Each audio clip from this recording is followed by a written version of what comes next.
How does your brain work? How does consciousness work? And what about the unconscious parts? What are they doing? And if you knew the answers to these questions, what could you apply to AI? I'm working my way through Stephen Grossberg's book, Conscious Mind Resonant Brain, How Each Brain Makes a Mind. This video is an introduction to Chapter 3, How Our Brain Sees, Constructing Reality. This is the second of two videos. My goal is to create an idiot's guide to Stephen Grossberg's work. Stephen Grossberg is a famous mathematician, neuroscientist, and psychologist. He's famous for his systematic approach to building a model of the brain, of biological intelligence, and how they map to the mind. I hope to give you a taste of his work and how to share a few ideas on how one might move away from traditional AI towards a more biologically inspired form of AI.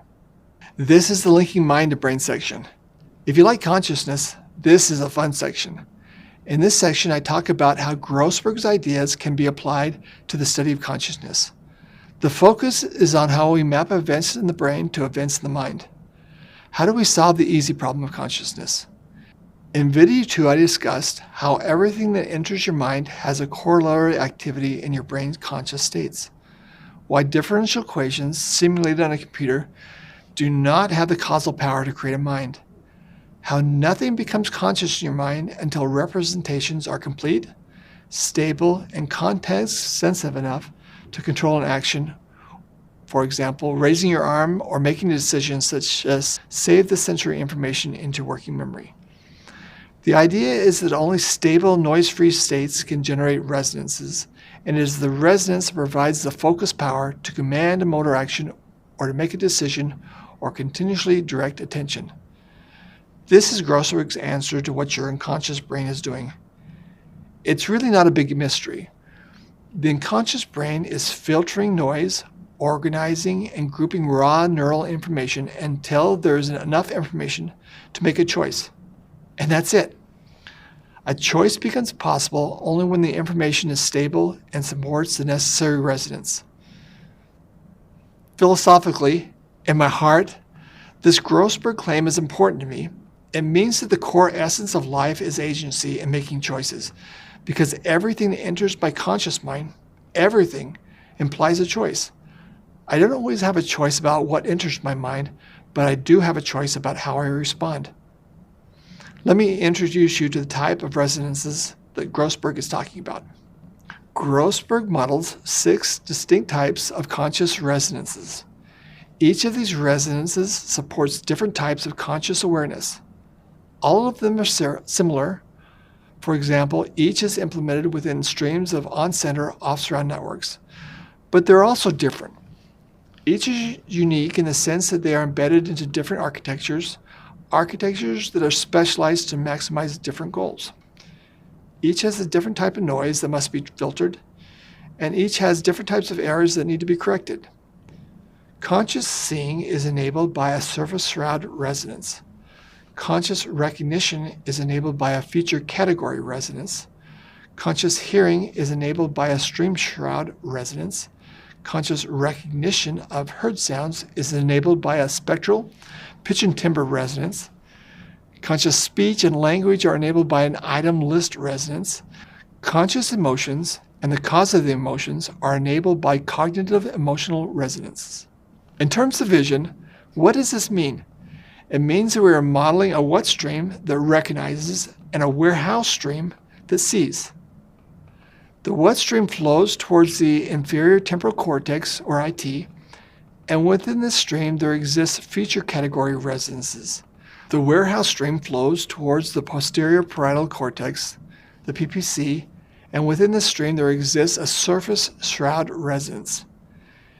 If you can both see and recognize objects, it means the what and the where-how streams are working together. As I mentioned earlier, seeing and recognizing are complementary processes that work together. They are as complementary as lock and key. A feature category resonance is part of the what stream. If you consciously recognize a known object, then it's active. A feature category enables the transformation between a specific view of an object and a recognized classification of that object. So, When you look at a known object, it can be any place in your visual system. It can be big or small. It can be oriented or obscured in just about any imaginable way. The feature category resonance enables the transformation from a specific view of that object to the recognized object. A surface shroud occurs even if you aren't doing anything. You don't even have to be looking at anything that's familiar. It's called a shroud because, like a shroud, it covers and envelopes the spatial region. The purpose of the shroud is not to identify anything, but rather to identify a region of interest and to highlight the regions within that region of interest for the system to work on. For example, it determines whether you're focused on a coffee cup or the handle of the coffee cup or the person holding the coffee cup. If you're not consciously thinking about anything at all, it's the circuit that chooses where your eyes will move to next. If you're getting ready to move your eyes, it plays an integral role in determining where within the vision field your attention will lie once your eyes make the jump. And the two systems work together. Grossberg says that when you're learning to recognize something new, the surface shroud resonance assists in training the feature category resonance. When you are searching for a known object, the feature category resonance helps guide the best locations to place a surface shroud resonance. This is covered more in detail in Chapter 6. Notice that the goals for these two systems are different, yet complementary. Consider the feature category resonance. When you're learning to recognize an item, you want to remember that item for a long time, possibly for the rest of your life. Therefore, this resonance works to compress information from an image space to a permanent symbol space. Now consider the surface shroud resonance. Because it's spatially oriented, the surface shroud system doesn't strive to encode information for the rest of your life. Instead, it seeks to perfect the circuits that pre-attentively group objects, and it plays a role in tuning the map that enable your eyes to accurately direct towards an object. For example, if you're focused on a cup, then you want to focus on the cup and not something bigger and not something smaller and not something next to it. When you or the cup moves, you want to be able to track it and you want to be able to pick it up. Notice that in the surface shroud learning system, there's no need to remember how you did things years ago. The goal is to perfect how your body works today. In an earlier video, I gave an example of the symbol binding problem in terms of hierarchical resolution of uncertainty. Here's a binding problem that's more complicated. This example uses 4 different neural circuits plus both hierarchical resolution of uncertainty and complementary computing. How does the brain keep track of all the information related to the red square is on the left and the blue circle is on the right? I have not explained everything that you need to know yet, but already you can see that there's a feature contour system that's filling out surfaces with an estimate of the right color and brightness. And then there is a boundary contour system that's containing that flow of colors. These two systems are also involved in creating a binocular fused image and separating figures from their background. These two systems feed into the what stream and the warehouse stream. In the what stream, there's a feature category resonance that's consciously recognizing objects. In the warehouse stream, there's a surface shroud resonance that is consciously seeing and mapping the location of objects in a head-centered binocular frame. Should you decide to reach out and touch the red square, the warehouse stream takes the leadership role in enabling you to reach your arm correctly. Should you decide that you like the blue circle better, the what stream takes the leadership role in enabling you to decide which shape you like best. In the AI section, I'll start diagramming the interfaces between these systems. This is the AI section. If you like mining psychology and neuroscience for new ideas that can be applied to AI, this is a fun section. In this section, I talk about how Grossberg's ideas can be applied to AI. The goal is to develop a model of consciousness that software engineers could use to create a new class of AI inspired by biological intelligence. There's a great need for a next generation AI technology that models the many desirable aspects that we see in biologically intelligent creatures. Imagine an AI that learns in the field with fast, stable, and unsupervised learning. It thrives in a world where the rules are continually changing, and it doesn't forget what it's learned from years before. It acts independently as an agent. It allocates its own attention. It learns based upon its own expectations. It allocates its working memory resources and attention resources to improve these expectations. It's quick to generalize and to apply what it learns in one domain to many other domains. Its goals are determined by its curiosity and by its emotional motivation circuits. It all sounds like the AI promised land. In the AI world, many have predicted success and many have failed. In the early days of AI, the loudest and most vocal pioneers claimed that the challenge would be how AI interacted with the world. However, almost immediately, the greatest roadblock became seeing and recognizing the world. To a conscious and behaving person, it seems so easy. You open your eyes and bang, there are objects. The problem is even bigger than that, because with that same big bang of consciousness, the conscious person has what feels like an infinite ability to weave all the objects into the story of life. Those objects have meaning and purpose and relationships and history, and they represent opportunities. Biologically intelligent creatures have a deep stack of understanding and attending and recognizing and predicting what lies beneath that intelligence. And within that stack of understanding, there's a dense weave of relationships. Today, we're all amazed at the capabilities and progress of deep learning and deep learning GAN networks. But at the same time, you must know that deep learning as a technology will never be more than a warm-up band for what's going to follow.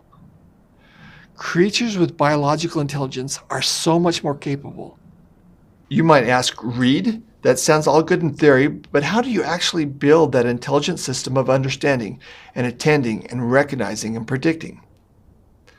The short answer is you don't start with the finish line like much of today's AI focuses on. You don't start with human level and beyond capabilities. Instead, you have to start with the foundation principles and build up from there. And what are those foundational first principles? Let me answer this question twice. First, in terms of a computational architecture, and then with vision as an example.